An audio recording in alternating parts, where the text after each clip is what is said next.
Hello, everyone. Welcome to another episode of Bikini and the Brain. I am here with the lovely Ashley Kaltwasser.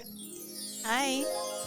That's me. That's what they call me around here. How are you doing today, Ashley? I'm doing good. I'm doing wonderful. Yeah? You know? Yeah. You look rested. You look good. Yeah. I mean, yeah.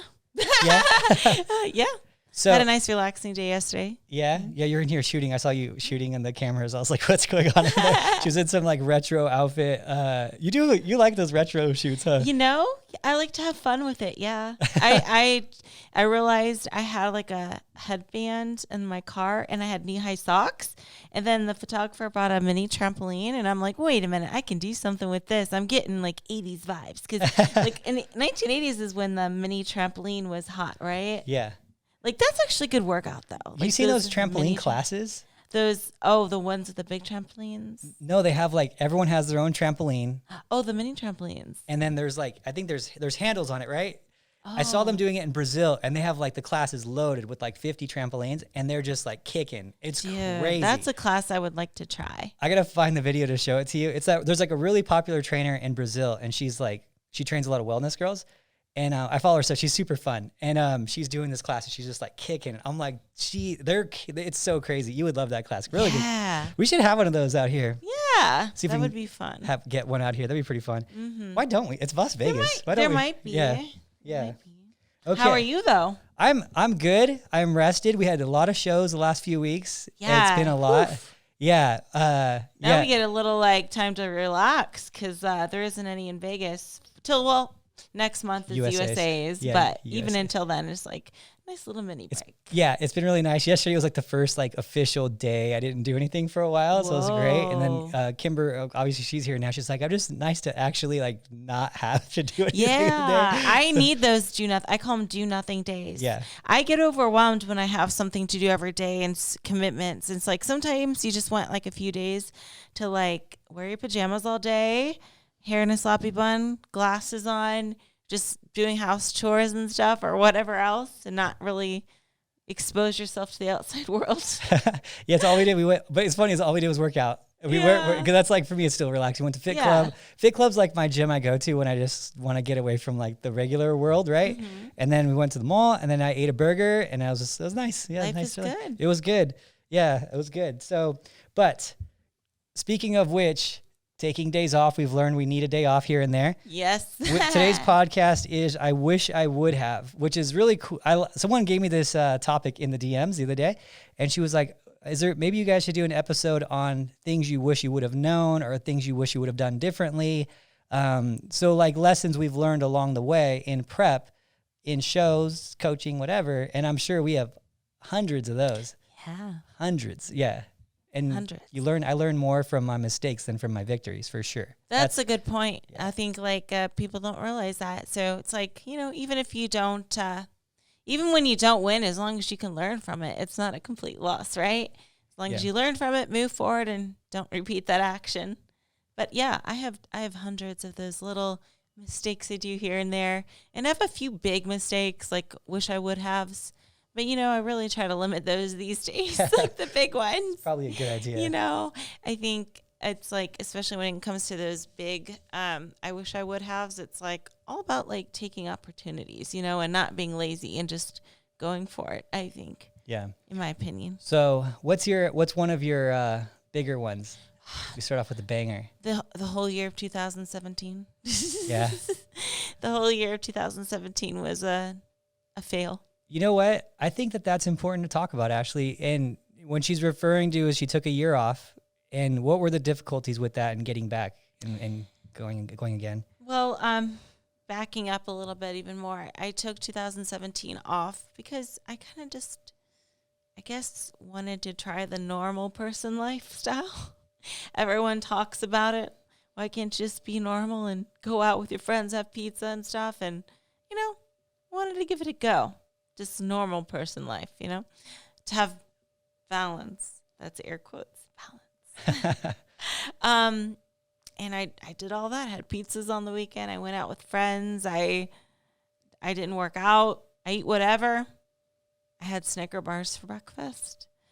And I put on 25 pounds in that time, which it's not. It's a lot, but it's not like the worst you've ever heard. I'm not saying like I got obese or anything, but for me, I've always been a super athletic person, and I didn't feel like myself. And the lifestyle I was living, it was like, maybe fun for like a week or two, but I just kind of got dragged into like that mindset, like I just balance, whatever, be normal, like just thinking I needed like a year or so off, but it kind of backfired because it was really hard to get that weight off. And when you go from not working out to contest prep, takes a lot. And to lose that weight, it took like 6 months for me. Yeah. It was hard. It was the hardest thing I've ever went through physically. But, I discovered at the end of the day, like, that normal person life isn't for me. It's not fun. Yeah. It wasn't fun. I'd have fun moments, but they would be temporary. There was more like ups and downs rather than like a consistent level of happiness, which is kind of what I experience now, like a very consistent level of happiness rather than like, oh, I had a good day, bad day, good day, bad day. I saw some friends over the weekend. That was fun. And then the next day it's like, well, I don't feel that great today. Like, you know what I mean? So it just wasn't, I don't know. I regret that. I shouldn't have done that. I maybe take a month or so off, but I didn't need to take that long of time off. And it backfired. Like I said, it was hard. Yeah. Your prep was from November to June till you got on stage. So Yeah. you're getting in shape in like April, May, but yeah, it was a long one. Yeah. And it was tough. It was just like, wow, I'm never doing that again. But it did teach me a lesson. It made me realize how happy and content I am doing what I'm doing now and how I live my life now. It taught me that I don't need to give in to peer pressure, and also that it's really hard to get off that weight. Yeah. It really was, and I will never do that again, ever. I think that's a good thing for people who, because you do get a lot of, I guess you do get a lot of hate, like from the regular lifestyle type people. I think you get both. You're polarizing in that regard because you're like, I'm extreme and I know I'm extreme, but I love it. And it's not extreme to me because I love it, but to everyone else, it's like super extreme. Right. So, but they don't understand you worked your way up to this level. It wasn't like a starting point. We're not saying you should be this at your starting point, but I think the other end of the people, they're like, well, that do go for the post show rebounds and they say that you're not balanced and they say this, they kind of like almost target you as like the poster girl for what you shouldn't be doing, right? Because that's like, oh, you shouldn't do that. She has no balance in it. I think that's good for them to hear this too. Like, hey, I did that and it wasn't for me. And so, if that's for you, that's for you. But I think that it's nice for everyone to know that you did that. Yeah. You did do that. And I did it too one time, not directly. And I'll tell you this. I actually really liked the experience of it, and you probably are going to have some of the same feelings that I had about it. So I had a hockey game, and I hurt my shoulder, and I probably needed like 8 weeks out of the gym, 6 weeks out of the gym for my shoulder. But that 6 to 8 weeks where I was like, oh, I'll give it another little while, right? It turned into like 3 months. So it was only one time in my life I didn't work out. Since I was 13 years old, this is the only period of time I didn't work out. It was 6 months. So that small injury turned into 6 months, but it was really because of I couldn't get motivated to get back in the gym. Yeah. And then when I got back to the gym at 6 months, and I got soft and small, fat. I was like, whoa, like I couldn't believe, like one day I was like, I gave myself a look and I was like, okay, I got to get back to the gym. My arms were like nothing. Like I'm just a small guy naturally. And so when I got back in the gym, it was so hard. I didn't want to be there. Like I was forcing myself to go to the gym and I couldn't really believe this. I was like, I can't believe this is like hard for me. Like, why do I not want to be here? This is my home, I was even training. Like I was using it like just as work at the time. I was just like, oh, it's just work. Like I'd go and leave. And then I couldn't get motivated. And then it took me about 5 weeks or so of forcing myself to go to the gym where then all of a sudden I needed to go to the gym. Mm-hmm. And then after that, I was like, okay, I can never do that again. Because it was hard to get in the hang of wanting to do this again. Like to get your body to want to do it versus like you're forcing yourself to do it. So I always took that lesson to myself as, okay, remember some of the people you talk to are going through that phase, like especially in the initial parts of prep, because now we're, for so long, I think that was in 2010.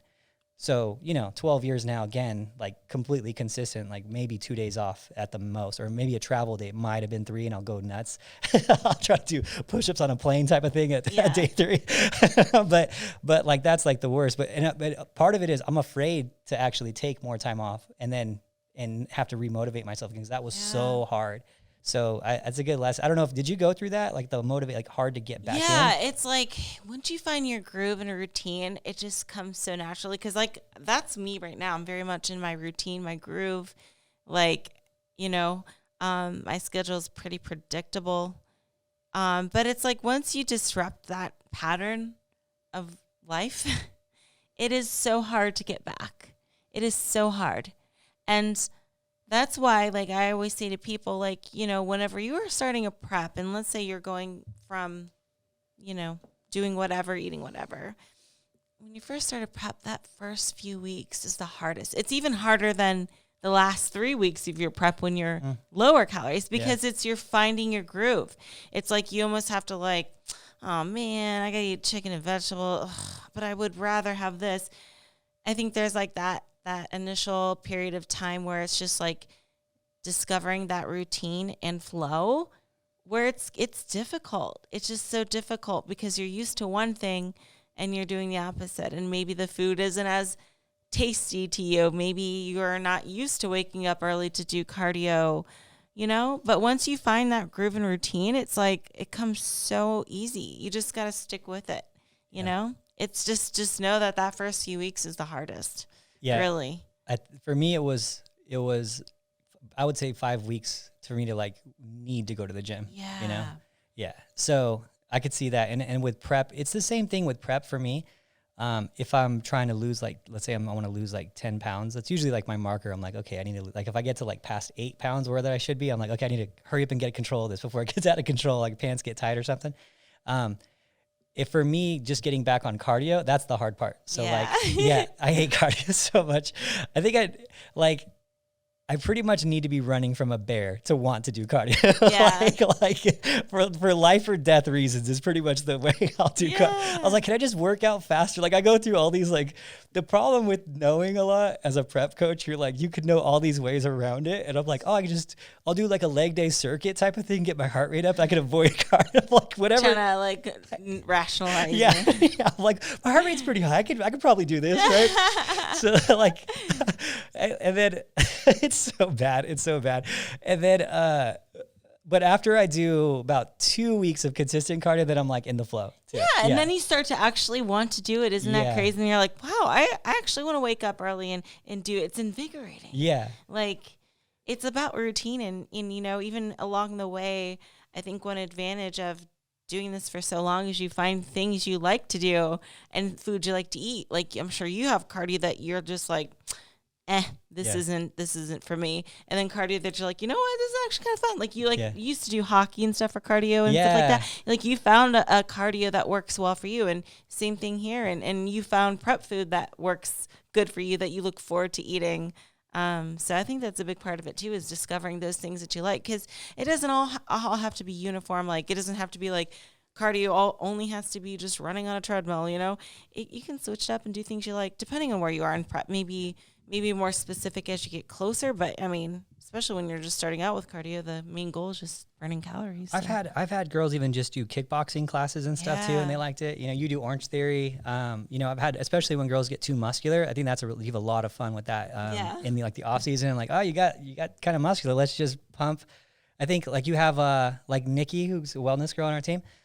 She's a coach on our team. She does shoulders like once every like 2 weeks now, like, right, because she gets too big, so she has so much more freedom with her workouts. Obviously she's wellness, so she does legs like while she sleeps, but like the rest of the time, like she has more freedom in the rest of the day, so she can just so when you get someone like that, you're like, hey, go to a boxing class, go to a hike, go do something like that, So I think that's another part of like keeping it fun versus making it a task. Yeah. And especially in the off season, you have a lot more room with that. So, and some people, like some of my clients that are nurses or whatever, I just have them do their steps, like their total steps, because they walk so much. So, but yeah, so that was good. I mean, we're on the same page on that one. I really like that, just having that time off and realizing how hard it is to get back into, but also how great it is when you're in it, I think is another thing to recognize too. Because it's a great thing. Wake up, you have energy. Because I remember how I felt when I wasn't working out. And I remember once it was funny because I was like this big fitness kid when I was young, right? And I was with my uncles in the grocery store. And then my uncle, John, was like, yeah, I really want to get up and work out, but I'm just so tired. I just don't have energy. And I was like, you're tired and you don't have energy because you don't work out. He was like, that's a good argument, right? He was like, and so, but it's like, it's true. When you're not working out and you're not like in the zone, like you don't have the energy to go to the gym. Like it's extra. It pulls everything out of you, body's just resisting you to do it. And I think that's just the body's natural way of taking the path of least resistance. It's not it's not something that you instinctually want to do, because your body wants to preserve energy as much as possible. So doing energy for anything other than chasing food, you're not really designed to want to do that. You're going to resist it because it's energy consumption. The body doesn't know that you have an ample supply of energy all the time. It still thinks, I need to reserve as much energy as possible. I need to reduce how much energy expenditure I put out. Like, so instinctually, we're never going to be like designed for that until you like force yourself to get used to it, I think is a part of it too, your natural resistance. Right. So that makes sense. Yeah. So I love this part of it because I always think of the evolution part of it. I always like to relay it back to how evolved we are as humans. And when we think about it, we're like, oh, that was hundreds of years ago. And I'm like, yeah, hundreds of years ago isn't really what we think of it as, though. Hundreds of years ago, we think, oh, that was so long ago. We're so evolved from that. And I'm like, average person's like having kids at like 30, like 100 years ago was like 3 people, it's like, like 3, like, you know what I mean? Like that's 3 people. You're not that evolved from 3 people, and 200, you're like, okay, maybe that was 7. Like, you're not like, it's not like every 10 years and there's 20 evolutions of human at that point. It's like, 20, 30, like we're talking 7 people. It's not that evolved. Like things don't change that fast. So, we're still, even though our food supply and electronics and knowledge and all this stuff is just rapidly transformed, we're still like pretty much semi-cave people, like in our like body's response to things. We're like, hope we get food today, like type of thing. But we're like just swimming in bags of chips, it's like, it's like food's like, it's so funny. We used to like 100 years ago, we're like, oh, hope they don't starve to death, during the winter. And now we're like, man, all this food is a real problem in America. Like everyone's so fat that it's an issue. It's like, it's just funny, but we're still those people, Yeah. we're still that. That's we're true. still that, Yeah, our physical bodies haven't really changed much as far as like the response to things. But yeah, I totally understand what you're saying. Yeah, like, yeah. Society has changed a lot, but as far as our actual like body makeup, not so much. No, it's only been like how we treat it now. Yeah, know? exactly. Yeah, exactly. Mike Tyson said a funny thing. He said there's this guy in history said don't think history is just old people in funny clothes, like old people in funny clothes. And Mike Tyson's like, no, that's exactly what you should think. It's just the same people in funny clothes. Like that's what it was. It was the same we're the same thing. We just have more stuff. So anyway, right? I love Mike. Anyway, so what's another one, Ashley, that you regret? I mean, I don't have too many big ones these days. Like I do little ones, I think like I really try to take on opportunities that will better me. And I'd like to think that I have the wisdom now where I don't make any big, I don't make any big mistakes in life. I think I'm pretty good for the most part decision maker, like as far as like what route to take in life, so there isn't too many big ones, but like at shows, there'll always be like little ones, silly little ones. Like, oh, should have stepped this way or angled myself better that way. All that. It's just very small, but I wouldn't say those are like affecting my life on the daily. It's just little things. But you probably have some big ones too, yeah? I have some big ones. That affected my life affect my life pretty negatively. I would say, I guess I hate the word balance. I really do. I'm like an anti-balance guy, Yeah. But I will say that this work is slightly an addiction, If I don't know if it's a negative because it adds nothing but joy to my life, but I do have a hard time turning it off, to the point where I always put it first, and then it put me in my personal world, like I would be like, I don't even know what to do. Like it got to that point for me. So I would say letting things consume me, which has always been my personality. Like with hockey, with everything, I was always like, that's everything and everything to me. Like there's nothing else, you know. All my friends said the same thing. They're like, yeah, when you played hockey, you didn't exist. That's like no one, we didn't even ask you to hang out. Like all you did was play hockey. And it was like when you started getting into bodybuilding, everyone knew you were going to do this. And so when I like go back and I see them every once in a while, like they're like, yeah, no one's surprised that you like turned into this like coach like that you are. No one was shocked by it. We just hope that you're happy with like anything else. And so I will say, as I've gotten older, I've been able to kind of separate that a little bit because I've been saying to myself, okay, what do you want to do, Adam? Do you want to have like this awesome team and everything, and then when you leave the office, like your world is just nothing else, you know, and you're 50 and do that at this point? So I found, okay, I need to put other things first in my life and not put so much emphasis only in this. So I've done those things to kind of change it around a little bit. I'm not at as many shows now. I'm not going to as many shows now. I have coaches now that can help with things. I'm giving more responsibility to other people in order to find a really good place of work where it's never turns into work, and life where my life is thriving now, and I'm really happy. And literally everything I have now, I think, is like where it needs to be. I'm like super happy in all aspects of my life. And before it was like prep contest world was like always good. And then everything else was terrible. I was like, what do I do on the weekend when there's no show? I was like, I don't know, just at home in this house all by myself. Like, it was like, so it's like, I guess I'll go to the gym. I don't like work on plans. I don't know what to do. So it was like that. Then I was like, okay, might be a little bit of a problem, you know, like it might be like, you need more than that, you know, more than just that to be, cause I was thinking, okay, now I'm older, you know, I need to figure that out. So I've been able to create that balance. And I think that happens with, and it's using me as an example with coaching, I think is an example that people also need to look at with their contest preps too. Because I do think some people get so far into it that that it's good, but it doesn't need to be consuming of you and your personal life. Because really, let's say you have a really hard prep. You're in the gym, let's say 2.5 hours on a really hard prep. That should be like absolute max, you know, when you're talking drive to the gym, shower, all that. So the rest of your day, you really should, you know, don't isolate yourself. Don't, don't push your family away, you know, like try to create at least that balance, because you don't want to end up in that spot that I was at where it was like all prep and nothing else. And I loved it. I love every email I get. I love it. I don't think I'll ever lose that motivation. That's why I never want to retire.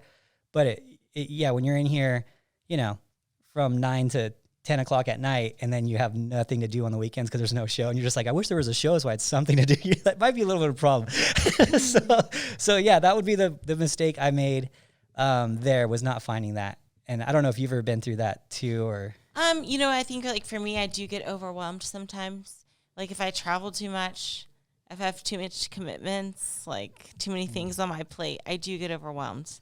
And I'm kind of like, I'm not like you in that sense. Like, you seem like the kind of person that you always got to be doing something, but not relaxing at home. Like, I need days where I relax at home and do nothing. Nobody looks at me. I look like a mess. I'm wearing glasses, pajamas, hair in a sloppy bun. I need those days or get a massage or something like that. But I think like for you, you're very much like, I got to do something always. Because even when you were like at home, it drove you crazy just thinking like, I'm at home and there's nothing to do. I need some of those days where I have nothing to do so I can just like regroup mentally and be like, okay, caught my breath. Okay, I'm ready to go again. Yeah. So, yeah, I mean, when I do feel like that, I just, I try not to overbook myself, because sometimes I tend to do that. I will overwhelm myself, especially like around shows and stuff, like doing photo shoots. Oh, like I want to do this and this, and just sometimes I take like every opportunity, and maybe that's the bad thing. I remember that one year at the Olympia, I was like, this is probably really bad. You were on your feet for, what was it? Oh, I don't know. I know it was at least 13 hours you were on your feet. Yeah. I remember 13. You had so much to do. It was crazy. I was like, wait, this is your day before the Olympia schedule? Like, everyone else is just in their bed and going to the meet and greet, like maybe a booth for an hour. You were like, do. Yeah, I just, when opportunity arises, I got to take it. So that is like one thing. Maybe I take too many opportunities, but I just never want to miss out or feel like, oh man, if I don't take this, somebody else will, Yeah. So I tend to overwhelm myself with that. And sometimes I book myself for things that seem like a good idea at the time. But then when I get to it, I'm like, I'm already like, just like mentally drained because I have too much on my plate right now. Yeah. So that is, I guess, is one of my personality flaws, but I do appreciate a good day at home doing nothing and just being lazy and not even letting the world see me. Yeah. just low key, you know? So I think another one that I've done as a coach, and I usually do this, and I'm better now, but I've done it a few times where I'll push someone too hard their first show, like bring them in just a little too tight because I'm overthinking things. And so some of the things that I don't now, I really trust my own eye now, but not trusting myself is a hard one. You know, I'm actually at the point now where I study it so much that I trust myself so much. I think this is a point where you have to get to eventually. Like you have to trust your eye, and your eye as a coach you'll have peaks and valleys of where your eye is really, really on, and then your eye just gets a little bit off. And it's easy to correct if you see it before it happens, right? But you have to like recognize it to yourself, and it's good to have friends that are in the industry that do the coaching too, so they can keep you in check too and whatnot. And it's actually funny because I think all the big teams I think people think are like against each other, like as teams, but we're talking to each other like every day. Like I talk to them all the time, and some of them, yes, I'll say like there's like 4 I talk to like pretty much at least once a week, right? And then we're like kind of keep each other in check. We're like, what do you think? What do you think? And it's like always helpful to have each other. And I've been actually with next to other coaches at shows, and one was mad. He's like, dude, I don't even understand. I'm like, dude, what do you mean you don't understand? She's so overly conditioned. You don't understand. He's like, do you think? And he was like, yeah, like you're off right now, man. And he's like, okay, all right, I guess you're right. And like, so you get there, you know, and it's like hard to get out of it once you're there too. And so I think that's something that, one thing I've learned is, and this is kind of gonna probably not sound the best, but I don't like hearing other people's opinions anymore. It sways mine so much when they do that to me. When they're like, hey, bring her in, like we'll be like, hey, bring her in way softer. If it's a high level judge, I'll always listen. But if it's just some like regular person and they're like, oh, I think she's this, I think she's that, I'm just like, I don't want to hear it because you're gonna get in my head, and then I'm gonna overthink, and I'm gonna go against everything I've trained myself to do for 20 years, and I can trust myself. So I don't want to hear it. Like when people give me, oh, this guy said this, I don't want to hear it. Like just don't, unless it's like, you know, I mean, there's people that you need to listen to. Tyler, Sandy, Tarek, Tamer, like these guys, like you need to be like, okay, what do you think? Okay, let's do that, right? But that's who trains your eye. But I've heard, you know, you hear about, this happens a lot too, I would say, not just coaches, but regular competitors too. They'll go to a local judge, and I'm like, and they'll put everything into that judge's feedback, and they'll put their whole plan into that judge's feedback. And I'm like, wait a minute, you dedicated 6 months to this one judge's feedback? Who's this judge? You know? And then you find out, oh, he's a bodybuilder, and this is like his 4th show he's judged, and he doesn't even really like study bikini that much. And you're like, what? Wait a minute. All I do is bikini. Like that men's physique, right? Like 40, 50 hours a week, I study bikini. And this guy's done 4 shows, and he used to be a bodybuilder, but you're going to design your whole plan around this local judge, what he said at his 4th show. You probably know it better than him. yeah, You know, and so you have to, you know, that's one thing I've been like, okay, very cautious about that, because you'll get, you know, oh, they want you fuller, they want you bigger. I'm like, bigger than that? Like that's, who said that? You know, oh, this 350-pound bodybuilder. Oh, what do you know? He said that, you know, so like. yeah. And not only that is like, you know, the athlete's body, and maybe also it's like, maybe it sounds good in theory, like, oh yeah, I would want you more conditioned, but like you as a coach know that like, whoa, when we do get her more conditioned, maybe it's like her hamstrings are way too lean or grainy or something. So it's like also knowing the athlete like more on a personal level too, I think helps with that and determining it, because, you know, it's like, yeah, you can point out flaws in what you would do, but it doesn't necessarily translate when that scenario happens, right? Yeah. So it doesn't always work out like, oh yeah, get leaner, because then maybe one body part, when it gets lean, it's like too much, or, you know, or maybe they just lose all the pop, who knows? So it's like having experience with the athlete too also helps. So that makes sense. I've been targeting my first preps better, but I always say first prep, worst prep, because you're really learning the person a lot. And that's when I like overshoot people, sometimes just a little too tight. So now I'm very cautious in that first one. I'm like, is she too tight? Is it in my head? Is she too tight? No, she's right. Like, because you don't want to get the feedback be tighter if you could have controlled it, right? Mm-hmm. You want to. It's funny because as a coach, it's like it's okay if she's not tight enough, if you did everything you could to get her tight enough and it still didn't happen, and it was just, maybe she started off from her starting point was too far and you just needed a couple of weeks, that's okay. Like, you tried, right? You did everything you could. But when you pull someone back and then it's your fault, then it's your fault. You're like, you better be right when you make that decision, because you pull them back and they say get more conditioned. You're like, shit, that was really my fault. Like, she was willing to do it. She could have been there, so that's that's one you have to really, so sometimes I'll overshoot because you don't want to undershoot if you have, so it's like, you have to trust yourself. That's the hardest part about coaching is the eye. There's a lot of ways to get there. But the eye is what the difference is like who can see it, right? And and it's why that you always see like those top guys are always the same people that are excelling. Their clients are always excelling. It's the eye, and it's like, there's so much value in that. But yeah, so I try not to let anyone change it because I've molded it for so long. I'm like, don't screw with my head, man. Because it gets in there and it just starts growing and it just makes me question my decisions. Yeah. But I think as an athlete, you have to do the same thing, and you have to listen to the right people. That's important. Make sure that, if you're just going to any judge and getting feedback at a local show, understand there's, not to ever say anything bad about a local judge, but there are going to be, just like there's top level athletes, there's going to be top level judges. There's nothing wrong with saying that. So when you're at a local show, you are going to have people working their way up the ranks, trying to get to a national level judge, trying to get to a pro level judge. It takes time, just like it does as an athlete. And so you have to be very cautious with who you're getting your advice from, and if it has, like validity to your specific division.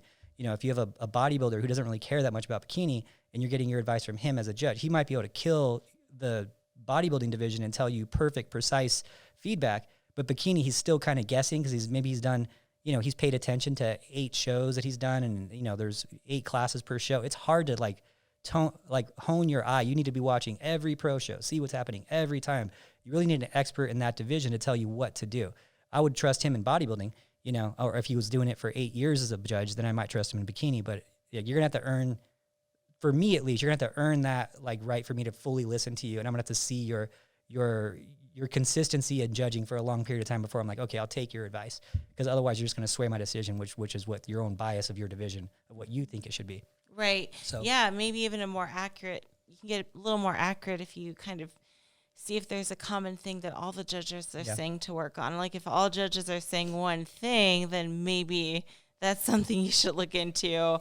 But if there's just one offhanded, weird feedback, then maybe just question it a bit. But at the end of the day, like I mentioned, sometimes it sounds good in theory, but once you prep and you get lean and you get, not everyone's body cooperates quite like that. So the vision of what the judges want to see you as doesn't necessarily translate to your own body, because only your coach would know that, and yourself. So, So these are fun. I like these ones. Mm-hmm. I would say, I'm trying to think of any other ones that were off top. Any, of a top topic of your head? I'm happy to say I don't have a lot of regrets. That's good. And it's, even with the regrets, it does teach you things. Just like my year off, it taught me I'm never doing that again. Be grateful, and this is what I want to do. It's not normal person stuff. And I'm okay with that. So I'm happy to say I don't have too many wish I would have. It's just little things. Like I said at shows, there's always something. Even if I were to win a show with a perfect score or something, there's always something I'm like, could have done better on this or that. And it could be hair, it could be makeup, it could be posing, it could be physique, anything. I always have at least one or two of those. I wish I would have done that a little differently, but most of the time they're not a big deal. And what's funny is that even I like how you have an unbiased to your physique, no matter on your placing or anything. Because even one of your favorite physiques, which is one of my favorite physiques, wasn't the day that you won Tahoe, where you got second. Me and you are still that physique was dope. Yeah, it was. I was impressed. Yeah. It's cool to see wow, I didn't know my body could look like that. Yeah. It was too much for sure. But it's God, it's so cool. We had a couple of those where it was people still talk about the Arnold when you were really full. It was 319, I think it was. They're your balance wasn't as good as it is now, but you were really dense that day. Yeah. And it's funny is that just sometimes your physique will go through, there's no reasons for it, specific to a plan or anything like that. but some days you're just better. Like you were better on like a Wednesday last week or Tuesday than, and it's like, there's no reason why there's nothing changed. The body does what it wants to do sometimes for no rhyme or reason. Yeah. And there are things out of your control, but even like going back to like when you said that, like one of our favorite physiques was like the day I didn't win or whatever. On the flip side, after Toronto, I didn't say this to many people. I mean, I said it to you, and that, although I won Toronto, like 3 weeks ago or so, I won, and I was happy that I won, and I'm super grateful, but I wasn't impressed with myself. I was like, you know what? It wasn't my best. I wasn't impressed by my physique personally.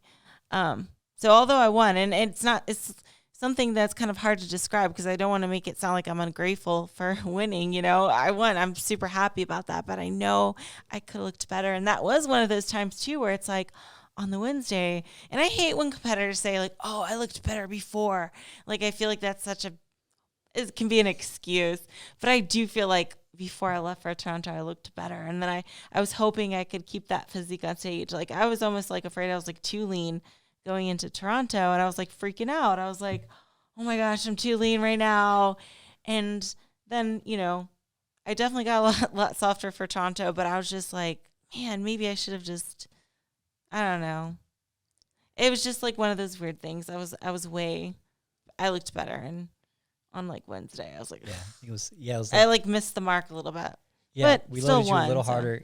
We loaded you a little harder knowing we had room, and you did soften up a little bit going into that show that day. Because on Tuesday of that week is when we started loading on Wednesday, and then you were like, "Yeah," and I'm like, "She is a little tight, but not too tight." I think I overly jumped the gun. That was me. I was freaking out. I was like, Adam, I don't know. Oh my God, I don't even know if there's time to soften up at this point, because it's very rare for me to like get freaked out that I'm too lean. Like usually 2 or 3 times total. Yeah, usually it's the opposite. Like, I need to be leaner.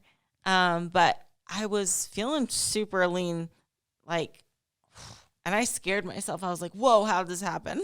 How did this happen? I can't be this lean for the show. I'll get knocked down. I'll get marked down.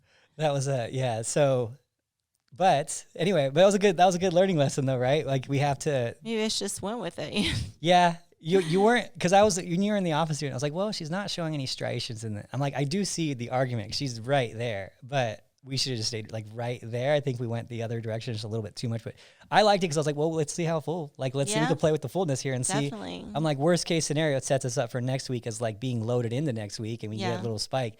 But yeah, I could see it, and you could see it a little bit on your waistline, a little bit, but it wasn't anything significant, but we know. Yeah, it's just something that like only we would notice, but, yeah, I think too is like what was like really weighing heavy on my mind too is just knowing that like as a pro, and it's different for amateurs, so don't apply this to every show, but for pros, it does seem like once you go over the limit of leanness, you get marked down drastically from what I'm getting at. So like, for example, if there were 2 girls that looked the same, but not looked the same, but there was an argument for both and it was close. If there was one girl that was softer versus one girl that was leaner, from what I kind of get at is they'll pick the softer one just because they don't want to make bikini too crazy, So it is supposed to be the softer division. So that was like in my head too, like, oh my God, if I go over that limit of being too lean or too conditioned, it's going to backfire, rather than playing it safe would be softer, if that makes sense. Yeah. For pros.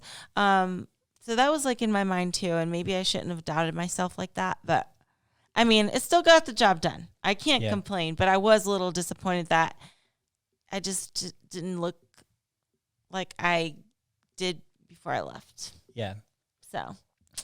And I think something that we've always kind of gone back and forth with this is that I think we're both agreeing that your second show you generally will look a little bit sharper. Yes. And then your third show, there's always an issue, right? Yes. There's always, like, your arms get stringy, your waist will get, something happens. Yeah. Yeah. And that was the scenario this time too. It was very much the scenario. Like, I feel like by the time I competed at Denver, I was tighter. still, I wouldn't say my best, but I was way tighter. I felt more like, okay, this is more what we're going for physique wise. And then and then at Patriots had some weird inflammation type bloating issues. It was strange. Like, I sent that picture to Adam, but it was like it's like my back was puffy. It was the strangest, like where my strings were, it was like puffy. It was so strange because I still had good tie-ins. Like, so it wasn't like I wasn't lean enough. It was just like my body's being very rebellious. Yeah. And then the digestion issues. We've kind of made jokes on this podcast about praying to the poop gods. My digestion has not been good these last few weeks, and I don't know why. It's just not. It's like very inconsistent. Like, some days it's good, some days it's not. I'm like, oh my goodness. I think it's like maybe my body's just like is telling me to chill out for a second. I don't know. Yeah. It's like my mind wants to keep pushing though. But I don't know. It's like weird inflammation. Maybe you can talk a little bit about like inflammation, what that is, and how people get it. Because I think a lot of people here are unaware of what we're even referring to. So I think with bodybuilding specifically, gut health, people don't talk about it too much. It's becoming more relevant. It's something we've always addressed, but we're getting better at it. But the gut issue, if you're trying to keep someone's waistline tight and small, it's not just body fat. I think people think it's only body fat. It's funny because people will fight you on so many things in this sport. They're like, oh no, you can do a macro diet, it'll be exactly the same, and then and I'm like, it's not. The girls that are doing great on those stages aren't eating so many different foods to keep their waistline tight. The gluten's gone, the dairy's gone, the artificial sweeteners are gone. Like, all these things are gone at least the last like week to 2 weeks at minimum. Some of these girls live like that. So there are, so you want to eat foods that are easy to digest, easy on the stomach, not going to cause your body a lot of stress to digest, even easy to digest meats and proteins at the end, and get rid of anything that could be causing problems. And then have good digestive health with, healthy bacteria. You got to understand too, your electrolytes are down when you're sweating so much. You're not eating as much food. Like, you have to supplement some of these things. And all of these things have a huge factor on what your end result's going to look like. So we'll take digestive enzymes, probiotics. You'll help with digestion at the end. You'll take Senna at the end to help with that. Sometimes we'll take and then greens, things like that. Keep your water high. Eat easy to digest proteins, things like that. So a lot goes into it. If you have Ashley versus Ashley, which at the pro level you pretty much do, they're all good. And one Ashley is doing everything to keep her waistline tight, digest foods properly, paying a lot of attention to it. And then the other Ashley is like, just doing a macro diet and eating, gluten, all these things going into it. Yes, the Ashley who ate clean is probably going to have a half inch on her waistline smaller than the Ashley who did whatever. It's just the way it is. There's no fighting it. It's just the way it is. Like, it's, I know people want to fight it, but that's the reality of this. That's the reality of the sport. It's the same thing when you look at like the vegans who want to fight, protein diet. Like, I get it. You can do it, but there is a disadvantage. And all the science shows there is a disadvantage to the amino acid profiles of that diet versus the regular protein eating diet. Like, there's just some disadvantages that are really hard to overcome at that high level. And so you're going to have we pay for it in the waistline. We're talking about splitting hairs here. A half inch on the waist is everything at the pro level, from first to third in the world or something like that. Like, you have to nail all those things. And it's so with, and then when you have some things that are happening that are weird, that don't make sense, you might need to let your body relax and take some time off and get your inflammation down, get your digestion right, get all that right. Because you don't want to be fighting it going into like a big show like the Olympia or something like that. So a few things that we'll do. We want to make the body look rested going into the show. So we'll reduce how much we're working out before the show, how hard we're working out before the show, how much cardio we're doing before the show. Everything gets reduced. So, and that's and that's why I always say, like, if you have a peak week, it's really like a weak week. Like, you're not crushing peak week. You shouldn't be like crushing peak week. That means it should be an easy week. Yeah, it should be week, not peak week, right? Like, you should be like, okay, it's about to get easy. It's about to get easy. And when I tell people, I'm like, okay, you're 8 weeks out. So really you're like 6.5 weeks out. Cause I want to start you reducing you, or, at like 10 days out to 5 days out, somewhere in that range. But I do not chase conditioning those last 5 days. There's no way I'll chase conditioning. I don't care what shape you're in, because you're going to look better if we reduce all your inflammation and chasing it. So if you're doing your math, like, okay, I need to lose 2 pounds a week for 16 weeks, like understand you're probably not going to make that as a 125 pound bikini competitor, but that last week is not for weight loss. So you're going to do 2 pounds a week plus, because now it's just got shortened to 14 and a half weeks, not 16 weeks. So that's why I'm like, keep it in check, because that last bit, you're just trying to get your inflammation down and whatnot. And I think the issue you run into a little bit too is that when you do a lot of shows, we're reducing the workouts so much, and we're reducing the workouts because of travel the next day so much too, that you're actually reducing your total workouts significantly. Oh, yeah. And I think that's another good reason to like pull back a little bit, get those workouts accumulated back in, because on Ashley's schedule, for example, like she did 3 shows in 20 days. So less than 3 weeks, because Toronto is a Sunday show. So 3 shows in 20 days, plus 2 of them being travel days, means that you're not working out. You're barely working out. 2 of them for each, yeah. Yeah, you're barely working out Wednesday and Thursday. Then Friday, if you work out, it's like a quick pump, right? If anything. Then Saturday's a show day. You don't compete. So we're talking 4 days already. Then you don't work out. You said. Oh, sorry, don't work out. Yeah. Then Sunday you don't. You travel back and you try to work out if you can, but travel sometimes gets in the way. So we're talking 5 times 3. I don't work out on Sunday. It doesn't work like that. And then also Monday, I'm jet lagged. Yeah. So you're talking 5 to 6 times 3. Yeah. Times in 20 days that you're not getting your best workouts in. Like it's gonna accumulate. You're gonna decline. You know, it is what it is. You know, so. Yeah, Ashley's resisting it. I always try to push it. I always listen. My mind is so ready to like keep going. It's just like sometimes I have to be reminded to like, okay, Ashley, chill out. Because just like I mentioned previously, I tend to overwhelm myself sometimes, and just because I want to do it all. Yeah, I want to take every opportunity I possibly can. Because I hate like looking back and be like, oh man, I should have done that one. I hate that. Oof. So like I think like, you know, with the inflammation stuff too, it's like weird because it's like not even just digestion, but like I had like puffiness too, which I don't usually get. It doesn't explain anything. Yeah, there's no explanation for it. I don't know. I think I'm stressing myself out. Yeah, I told her, I was like, there's no way that's body fat. Yeah, because I have tie-ins. Like, it doesn't make sense. Well, you just you didn't have the calories from Tuesday when you look sharp. Wednesday you look sharp. To Saturday to gain, even that would be like equivalent to like 2 pounds of body fat or something, right? And like there wasn't enough calories, period. Yeah. So it's not that, you know, so it's just like, you know, we got to listen to your body, always listen to your body. Sometimes it's going to say, keep going. Sometimes they say, hey, pull back a little bit. So I think that Ashley is agreed to take a little bit of time. Just a mini break. Mini break. Oh my God, everyone's like freaking out right now. Yeah, I know. The whole internet's just going to break. Everyone's gasping. We told you. Somebody fainted on. Somebody just, I'm sure, fainted out there. Somebody fainted. Mini break, but a fainting goat. But she is in the Arnold UK if everything starts digesting right. Oh no, I'm in it, Adam. No, I'm not saying that. I'm saying if anything. Who knows? Maybe before. Before. Okay. I know we're doing. I was like, no.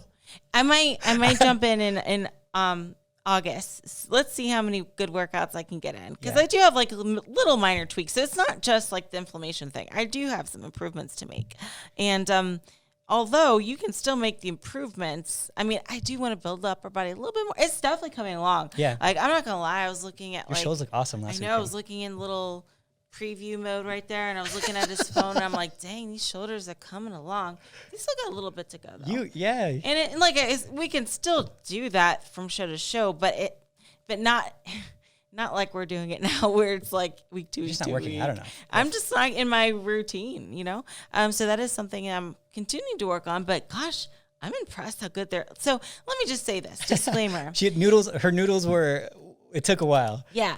So although I've kind of been a little inflamed lately, I will say, like, with every bad thing that happens, there's also, not a bad thing that happens, but for everything that's not perfect, I have some good, like, improvements there. And one of them I do feel is my upper body. Yeah. It's like really coming along, and I'm super excited about that. And then like the last show too, I was like, shoot, I slayed this hair and makeup game. Shoot. Yeah, I'm proud of myself. Hair and makeup was dope. Yeah. So with every like, even there is no like perfect show where everything's gonna be 100% on point.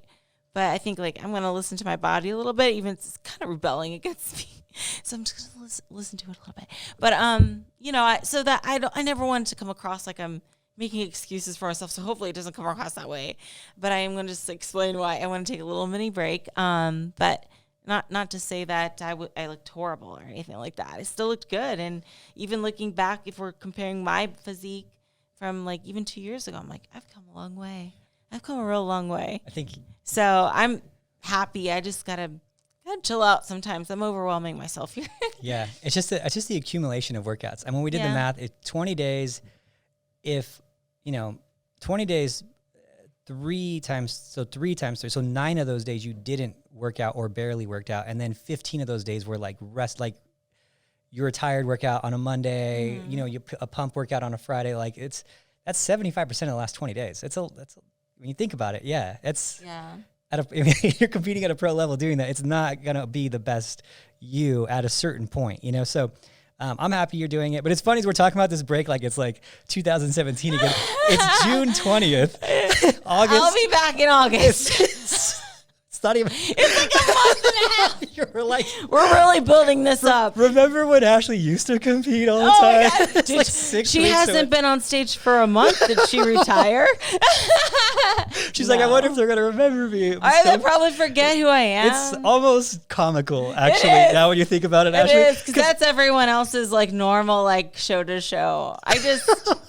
Yeah, I think, looking forward, maybe we'll just like, a show to show, a week to week is good every once in a while, but like probably even just like one every 3 weeks or one every month is good. But like, I just want to keep going. Like, I'm so not tired, but my body is saying I am. I don't know who to believe, my mind or my body. Yeah. I mean, if you do the math of like accumulative time over the last, let's say 18 months though, it's, what is it? About 20 shows in like 18 months. I mean, you have more shows than months. Yeah. Yeah. So, I mean, I want to compete this weekend. I know. The Olympia quality control team is off for about 6 weeks.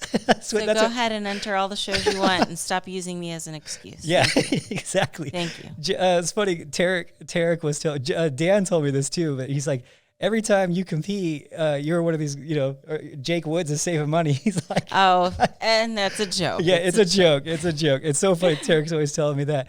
And Dan's like, they need it because so you guys know, if you make the Olympia, they pay for your like travel and all that. So they have this like running joke in the office of Ashley competing so much that they're saving entry and flights and all this stuff. But this year, actually, there's a lot of Olympia quality control teams out there, man. Yeah. It's not just me. Dude, it is deep this year. I mean, everyone's competing. Tough. Yeah. You had Laura Lee, Janet, Issa, you, and then Sierra's won 3 shows, I think. 3 shows this year, I think, too. So it's like, it's tough this year. This is how it should be. It should be tough to get into the Olympia. And I like it. I like it. I think it should be like, 15 amazing athletes that get in there. I think one year was like 40 something and it waters it down a little bit too much. But yeah, I like how it's tough. I like how it's tough out there. Mm-hmm. Yeah. So, here's the thing. I wanted to do Chicago. I wanted to do so bad. I actually had a judge suggest to me, Ashley, just chill out for a second to bring your best for next time. Because I'm definitely going to have to bring my best for the next, especially the Arnold UK. Yeah. Like, it's a big show. Yeah. I want to do the Chicago, though. I know. Oh, well. Is that, I'm forgetting the shows. Is that one, you've won Chicago before? I've never competed in Chicago. Oh, yeah. Never. Darn. Yeah. Oh, well. Yeah. There'll be more. There will be. Chicago next year, maybe. But yeah, hopefully I can jump back in August. We'll see. Yeah. Some August shows. Yeah, we'll push it a little bit. Push those. But it's great. We got some good workouts. We're going to have some fun, relax the mind and body, digestive system, give us a little bit more food. Yeah, so be good. And in case you guys didn't notice, the last show I tried a suit. Oh, yeah, tell us about that Adam always wanted me to try. The Royal Blue. Bonilla Blue. Is that what we named it? We're called Bonilla Blue. It's also called Planet Neptune. Okay. But in how we're speaking, Bonilla Blue. Okay. But yeah, I wore that. And I'll be honest, I didn't like it. Okay. It was okay. Disclaimer. It was pretty. It was great. It was gorgeous and it looked great on me. And I got so many compliments how good it looked on me. But the reason why it looks good on me is because it looks good on everyone. Yeah.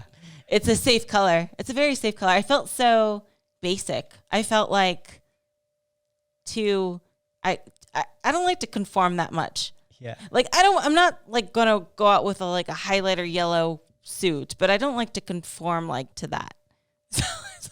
So yeah, so she did. She's like, okay, I'll wear it. It took a long time to get her to wear it, right? And so I'm super biased on it, and I'm like, yeah, she's gonna do it. I love the color on her, and when I see her in blue here, I'm like, it looks awesome on you. It does. But then in that call out, in the initial call out grouping, the comparisons, I think it was 7 girls, and I think 5 of them were wearing 6 of them were wearing some variation of like purple or blue, and then 1 was wearing something different. She was like, do you feel like I'm blending with everyone? And I was like, yeah, I can't make the argument that you're not. Like, you're right. Like, we'll go back with the green. So she switched back to the green. Yeah. So here's the thing. The blue, that is like the most popular color. And not even just the first call, like the most of the show, even the amateurs. Like, yeah.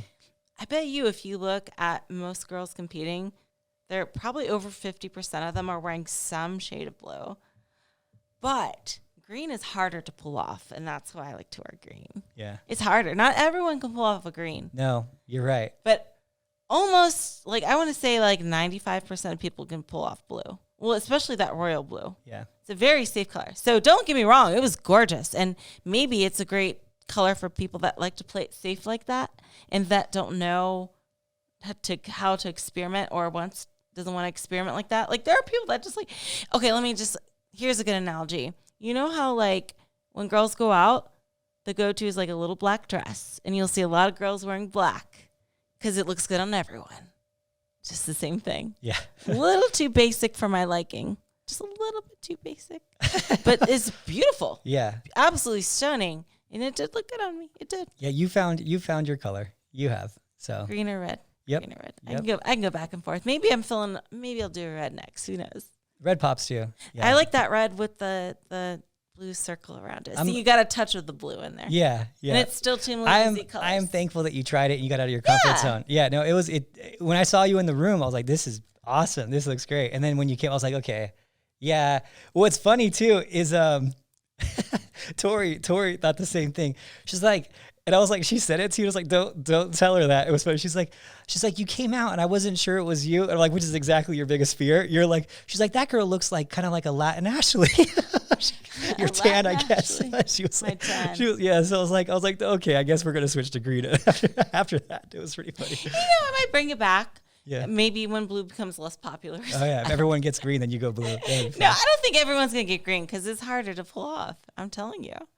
It's harder to pull off. I will say that it's the undertones of the skin have to go with it. I wouldn't be opposed to doing like the Planet Earth suit, which is kind of like a bluish green. That one's nice. It's like bluish. It's still a green base. You know what's been growing on me is the opposite tones on the suits lately, and I didn't think that I would ever really like that. But going with I saw a red suit with blue. Oh, I saw that too. And I was like, I like that, and I didn't think I would because one of my favorite suits is purple with blue stones. That's one of my favorite suits I've ever seen. And so I always knew I liked the cool with the cool, right? But then the warm with the cool, I was like, oh, okay. Just like my Arnold green suit. With the blue is kind of there too, kind of, right? No, that's the same. That's same tones. Well, yeah. Color wheel. Yeah, but the blue with the red when I had at the Arnold. Yeah. So the one girl you saw backstage had the opposite of me. She had blue outside, red inside. I think. Okay. But she had a more thick outline. So. But no, I like that too. It's really cool. I like how the suits are changing evolving. A little bit. Yeah, they're getting like all ombre and fancy. Bikini's been it's been like the biggest division with the slowest evolution of shows. Have you noticed that? Like you see the women's physique suits, the figure suits, they're all these crazy designs, and you can't wear that in bikini. Yeah, you'll see like zebras and stuff in the figure. Like with bikini, it's usually just like a solid or a little speckles of different stones, but nothing like a pattern. Yeah. But now we're getting like ombres, so you're getting there. We're getting there. See, I had one girl once wear a American flag. That wasn't because of me. Like everyone's like, "Oh, Adam, you did." I didn't do that. It was a show. It was a pro show too on July 4th weekend, And so she wore like a USA suit, which she had fun with it. I mean, she knew going into it that it was just like a fun thing.